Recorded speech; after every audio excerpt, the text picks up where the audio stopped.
Hello friends, कैसे हैं आप सब। आप सभी का आपके अपने YouTube channel sociology with Sangeeta में मैं संगीता स्वागत करती हूं।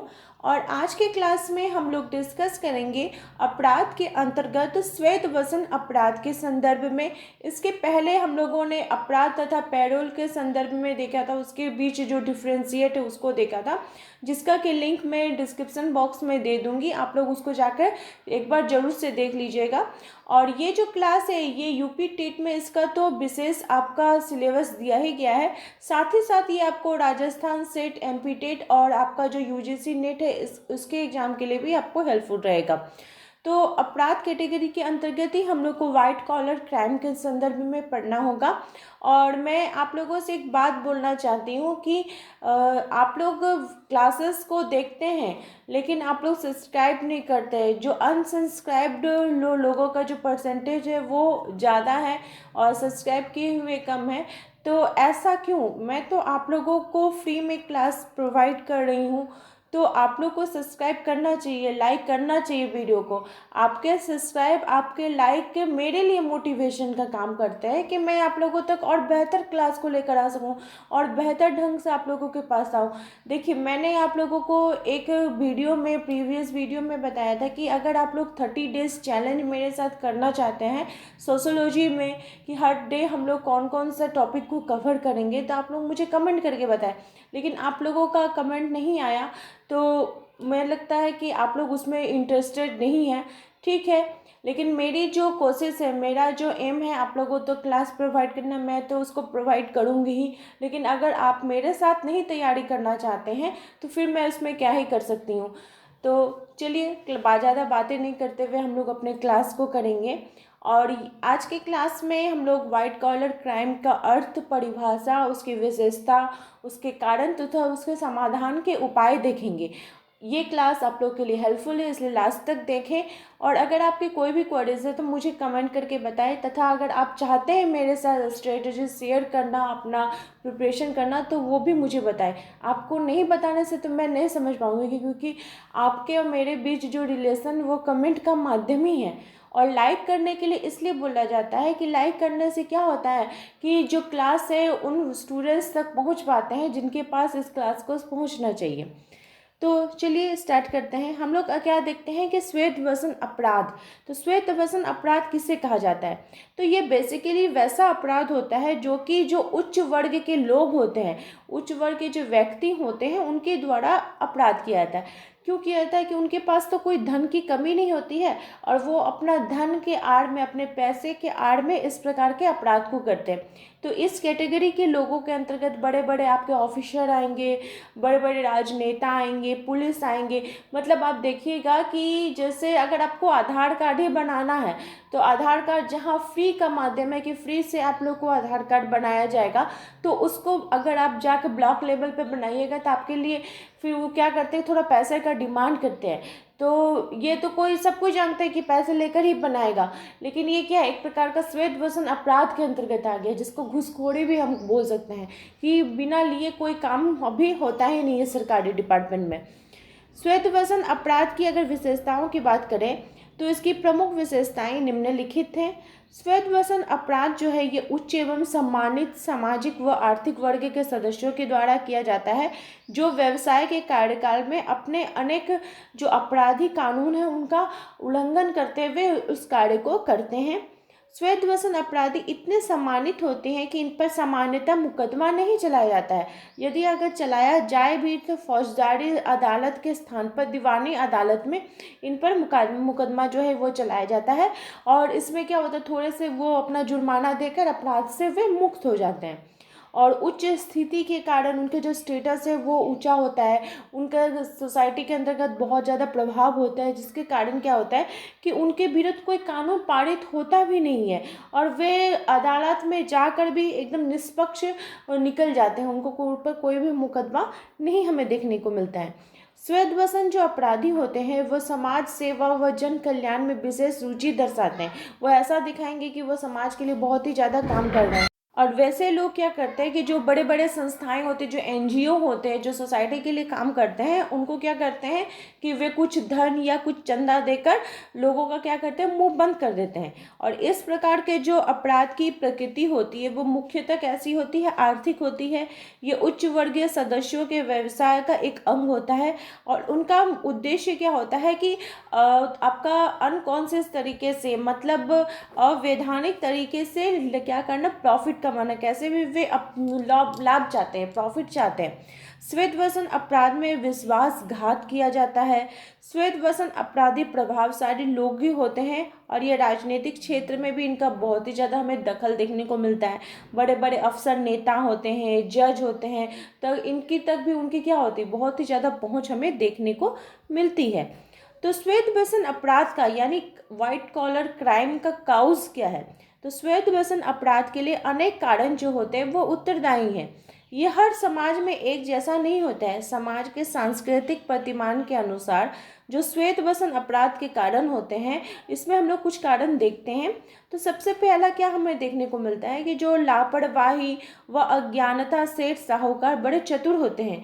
वे लेन देन संबंधी अपना जो इकरारनामा को पूरी तरह से स्पष्ट नहीं करते हैं तथा लोगों के हस्ताक्षर प्राप्त कर लेते हैं।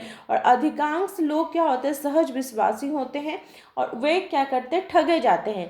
दिखेगा कि जो जमींदार वर्ग के लोग, वे क्या करते हैं, जो मजदूर वर्ग के लोग होते हैं उन्हें थोड़े से पैसे देकर उनकी पूरी ज़मीन पर अपना क्या करते हैं, कागज बनवा कर हस्ताक्षर लेते हैं। तो इस प्रकार का अपराध हमें देखने को मिलता है। कानून की जानकारी न होना, कानून जटिल होते हैं और सामान्य व्यक्ति को इनकी जानकारी कम होती है। इसका लाभ क्या होता है, मालिक, महाजन और अधिकारी उठाते हैं और उन्हें क्या होता है, ब्लैंक पेपर पर उनका साइन करवाकर उनको क्या कहता है, उनको उनके अधिकार से वंचित किया जाता है।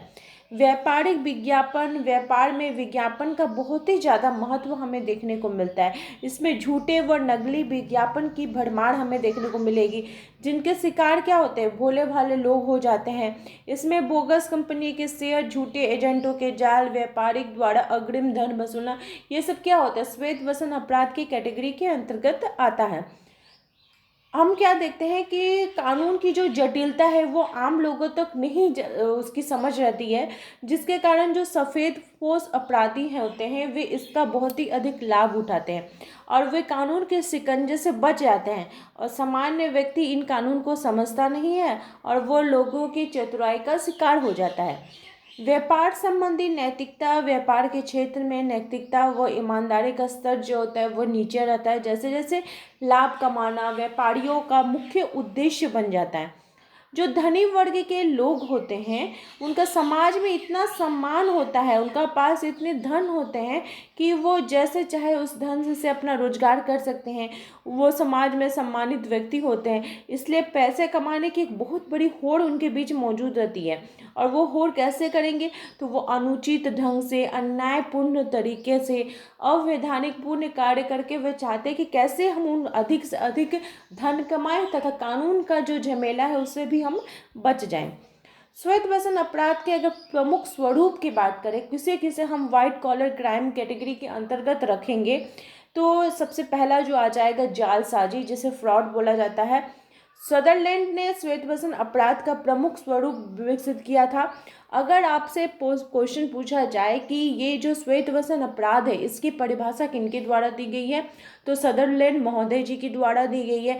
इसमें उन्होंने अपनी परिभाषा देते हुए बताया कि श्वेत वसन अपराध को एक ऐसा अपराध कहा जा सकता है जिसे एक प्रतिष्ठित तथा उच्च सामाजिक स्थिति वाले व्यक्ति अपने पेशे के दौरान करते हैं। वो पेशे में रहते हुए, कोई उच्च स्थिति में रहते हुए जब वो क्राइम करते हैं तो उसे श्वेत वसन अपराध बोला जाता है।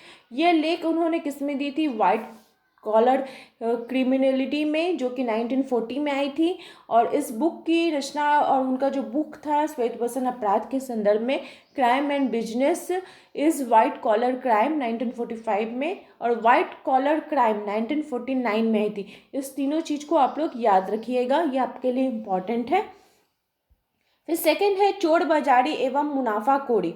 ब्लैक मार्केटिंग एंड प्रॉफिटेरिंग, व्यापारी अपने जो आसपास के जो माल जमा करना, जैसे अकाल का समय हुआ, अगर कोई चीज़ नहीं है, जैसे आलू की कमी हो गई, तो बहुत मात्रा में जो बड़े व्यापारी होते हैं कोल्ड स्टोर में अपना आलू को अपना एक जगह जमा कर लेते हैं, जिससे क्या होता है कि मार्केट में आलू की जो प्राइस है वो हाई हो जाती है। तो ये सब किसके अंतर्गत आएगा? ये सब श्वेत वसन अपराध के अंतर्गत आएगा, कि जब अकाल की स्थिति हो या इस प्रकार का जो प्राकृतिक जो संकट हो, उस समय जो जो दुकान के मालिक होते हैं, जो बड़े बड़े व्यापारी होते हैं, वो कम कीमत पे खरीद के या फिर जो ऊंची कीमत पे जब मालों को अपना बेचने लगते हैं, तो ये सब काला बाजार के अंतर्गत आएगा, काला धन कहलाता है।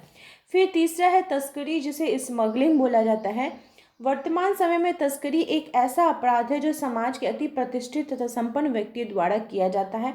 जिन वस्तुओं को विदेशों में सरकार द्वारा आयात निर्यात बंद किया जाता है, वैसे वस्तुओं को कुछ लोग क्या करते हैं, विदेशों में आयात और निर्यात करते हैं, जिसे स्मगलिंग बोला जाता है। फिर फोर्थ है रिश्वत यानी ब्राइब। वर्तमान समाज में ऐसा कोई क्षेत्र नहीं बचा है जिसमें आपको रिश्वत या घूसखोरी देखने को ना मिले, अनैतिक कार्य को प्रोत्साहित ना दिया जाता हो।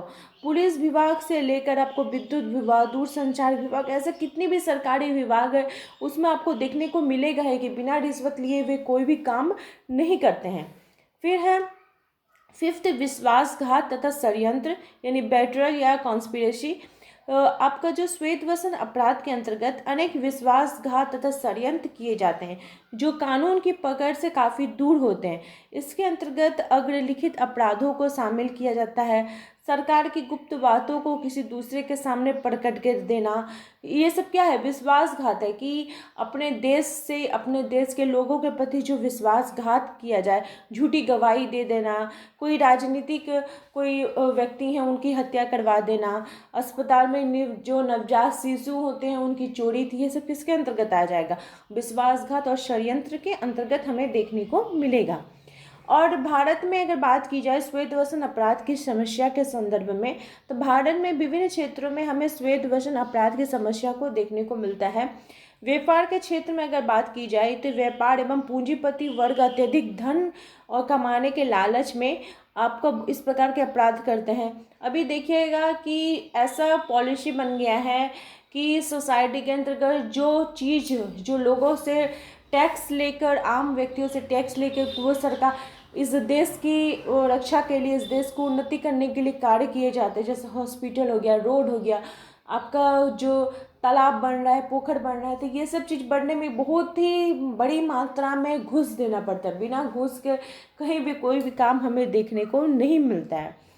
शिक्षा के क्षेत्र में अनेक प्रकार के श्वेत वसन अपराध होते हैं। कुछ अध्यापक जो कर्मचारी होते हैं वो पैसे लेकर प्रश्न पत्र को लीक कर देते हैं, या फिर उनको पैसा लेकर और किसी स्टूडेंट का जो मार्क्स है उसको बढ़ा देते हैं, और फिर आप स्कूल में नहीं आएंगे लेकिन फॉल्स सिग्नेचर कर देते हैं। तो ये सब क्या है, ये सब भी श्वेत वसन अपराध के अंतर्गत ही आता है, जो देखने को हमें सोसाइटी के अंतर्गत मिलता है। हम लोग भी इसे फेस होते हैं, देखते हैं कि मैडम नहीं है लेकिन उनका साइन चल रहा है, मैंने भी देखा है, लेकिन कुछ किया नहीं जा सकता है। चिकित्सा के क्षेत्र में, इस प्रकार के क्षेत्र में निम्न प्रकार के अपराध किए जाते हैं, जैसे दवा कंपनियों से साठगांठ कर मरीजों को उनकी दवाएं खरीदना, मारपीट होने पर, चोट लगने पर बीमारी के झूठे प्रमाण पत्र तैयार कराना। हॉस्पिटल में भी इस प्रकार के आपको अपराध देखने को मिलेंगे। कि मैं अपना पर्सनल एक्सपीरियंस से आप लोग को बता रही हूँ कि मेरे पापा जब एडमिट थे तो डॉक्टर प्रेस्क्रिप्शन लिख दे रहे हैं, ये सलाइन चाहिए, ये दवाई चाहिए, मैं खरीद के ला रही हूँ, उनको नर्स के हैंड ओवर कर रही हूँ, उनको चढ़ रहा है नहीं चढ़ रहा है, फिर नेक्स्ट डे फिर वही दवाइयाँ। तो मुझे तो उसमें भी काला बाजारी दिख रहा है कि पता नहीं जो मंगवाया जा रहा है डॉक्टर के द्वारा, नर्स के द्वारा, वो पेशेंट तक पहुंच रहा है कि नहीं, वो वही लोग जानते हैं। फोर्थ है न्याय के क्षेत्र में, तो इस क्षेत्र में निम्न प्रकार के अपराध भी हमें देखने को मिलते हैं। अपने पक्ष में अगर निर्णय कराने के लिए जो न्यायाधीश होते हैं उनको रिश्वत देना कि ताकि उनके पक्ष में हो, वकील को, सलाहकार को, बहुत सारे क्षेत्र में हमें पैसे देने पड़ते हैं।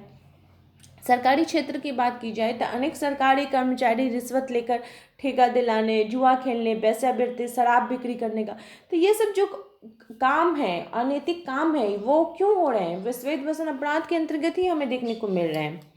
और इसका दुष्परिणाम अगर हम लोग देखें श्वेत व्यसन अपराध का, तो सोसाइटी के अंतर्गत हमें बहुत सारे ऐसे दुष्परिणाम देखने को मिलते हैं। जैसे आर्थिक असंतुलन हो रहा है। आर्थिक असंतुलन के क्या हो रहा है कि देश की जो पूंजी है वो चंद व्यक्तियों के हाथों में ही सिमट के रह जा रही है। जो जिनके पास पहुंचना चाहिए उनके पास तक इनके पैसे नहीं पहुंच पा रहे हैं। जो सफ़ेदपोश अपराधी हैं उनका समाज के अंतर्गत इतना प्रभाव होता है कि वो सरकारी योजनाओं को वैसे तक पहुंचने देते ही नहीं है।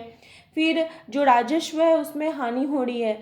श्वेत व्यसन अपराधी द्वारा कमाया गया काला धन देश की प्रगति में नहीं लग पाता है। वे करों की चोरी करते हैं, बिना लिखा पढ़ी के लाभ कमाते हैं, जिससे राजस्व में भी हमें हानि देखने को मिलती है।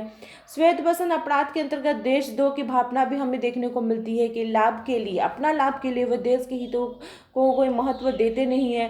संकटपूर्ण घड़ी में भरपूर लाभ कमाना चाहते हैं। वे चाहते हैं कि किस प्रकार से समाज और देश को पतन में चल जाए, गर्त में चल जाए, ताकि उनको लाभ की कमाई हो सके। अपनी सुख सुविधा में वृद्धि कैसे हो सके वो इसकी तरफ देखते हैं, चाहे इसके लिए सोसाइटी के अंतर्गत कुछ भी अनैतिक कार्य क्यों ना करना पड़े। श्वेत व्यसन अपराध के अंतर्गत प्रोत्साहन, जो अनैतिक प्रोत्साहन है उसको बहुत ही ज़्यादा हमें देखने को मिलता है कि सब कुछ चाहते हैं कि अपने स्वार्थ की पूर्ति के लिए अपने अनैतिक व्यवहार को कैसे हम कंप्लीट करें। अंधाधुंध पैसा कमाना, उसको बटोरना ही उनका एम रहता है। जो सामाजिक विघटन है, श्वेत व्यसन अपराधी अनेक समस्याओं को जन्म देते हैं और विविध प्रकार के समाज के अंतर्गत उन्हें समस्या देखने को मिलती है। जैसे भ्रष्टाचार हो गया, अनैतिकता होगी, चोर बाजारी होगी, तस्करी होगी, विश्वासघात, ये सभी क्या होते हैं, जो अनैतिक समाज के अंतर्गत घटनाएं हो रही हैं उसको प्रोत्साहन देने का काम किया जा रहा है। श्वेत व्यसन अपराध रोकने हेतु सुझाव या हमें सजेशन लेनी चाहिए।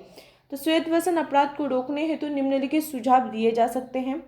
श्वेत व्यसन अपराध के निरोध हेतु यह आवश्यक है कि राष्ट्रीय और प्रांतीय सरकार मिलकर इसके लिए व्यापक पैमाने पर प्रयत्न करें। श्वेत व्यसन अपराध निरोध समिति का गठन किया जाना चाहिए जो निरंतर इस कार्य में अपना नज़र रखे और इसके विरुद्ध कार्य करे। राष्ट्रीय स्तर पर इस प्रकार के अपराधों की छानबीन होनी चाहिए, जांच होना चाहिए, उसके लिए कमेटियां बनाई जानी चाहिए। श्वेत व्यसन अपराधी को की जो काली करतूत है, उनके जो काले कारनामे हैं, उसके बारे में सरकार तक उसकी जानकारी पहुंचनी चाहिए और एक शक्तिशाली गुप्तचर विभाग का गठन किया जाना चाहिए जो कि गुप्त रूप से जो श्वेत व्यसन अपराध है और वो जो अपराधी हैं उनकी जानकारी रखे और सरकार के समक्ष क्या करे, प्रस्तुत करे। सरकार द्वारा शक्तिशाली गुप्तचर विभाग की स्थापना भी जरूर करनी चाहिए। श्वेत व्यसन अपराधियों के साथ न्यायालय द्वारा व्यवहार में लाई जाने वाली जो ढीलता है कि उनके ऊपर हम कोई कार्यवाही नहीं करेंगे, इसके ऊपर भी नज़र रखनी चाहिए, कड़ी से कड़ी उनके ऊपर कार्यवाही रखनी चाहिए तथा उनको अपने मानसिक में, अपने मन में ऐसी स्थिति रखनी चाहिए कि नहीं ये अपराधी हैं तो इन्हें अपराध की कैटेगरी में रखकर ही इनके विरुद्ध कार्य होना चाहिए। तो ये सब श्वेत व्यसन अपराध के अंतर्गत आता है और मेनली इसमें आपको इतना तो डिटेल्स में लिखने को नहीं दिया जाएगा, लेकिन पूछा जाएगा कि श्वेत व्यसन अपराध की जो अवधारणा किनके द्वारा दी गई है, तो सदरलैंड महोदय जी के द्वारा दी गई है। उनकी पुस्तक कौन कौन सी है, the crime and business is white society, white collar crime 1945 में, वाइट कॉलर क्राइम 1949 में, और ये लेख कब उन्होंने लिखा था, वाइट कॉलर क्रिमिनलिटी, ये इनका लेख था 1940 में आया था। ये कुछ कुछ पॉइंट है जो आपको याद रखने होंगे। आई होप आप लोगों को आज की क्लास आपके एग्जाम के लिए हेल्पफुल रही होगी। तो मेरे चैनल के साथ बने रहने के लिए आप सभी का थैंक यू।